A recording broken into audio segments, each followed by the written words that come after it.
వివాహం అంటే కేవలం ఇద్దరు వ్యక్తుల కలయిక కాదు, అది 7 జన్మల బంధం.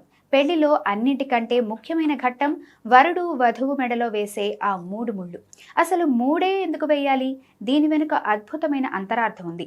మన పురాణాల ప్రకారం 3 అనే సంఖ్యకు చాలా ప్రాముఖ్యత ఉంది. త్రిమూర్తులు, త్రిగుణాలు, త్రిలోకాలు ఎలాగో మనిషికి కూడా స్థూల, సూక్ష్మ, కారణ అనే 3 శరీరాలు ఉంటాయి. కేవలం బాహ్య రూపంతోనే కాకుండా అంతరాత్మతో కూడా తోడుంటానని ఇచ్చే మాటే ఈ 3 ముళ్ళు. మొదటి ముడి భర్త క్షేమం కోసం, రెండో ముడి కుటుంబ గౌరవం కోసం, మూడో ముడి దైవ సాక్షిగా వేస్తారు. 108 సన్నని పోగులతో పసుపు దారంతో చేసిన ఈ మంగళసూత్రం భర్త ఆయుష్కు శ్రీరామరక్ష.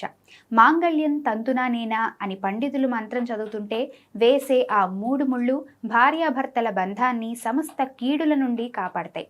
అందుకే మంగళసూత్రం అంటే కేవలం నగ కాదు, అది ఒక పవిత్రమైన బాధ్యత. పెళ్లిళ్ళు స్వర్గంలో నిర్ణయించబడతాయని అందుకే అంటారు.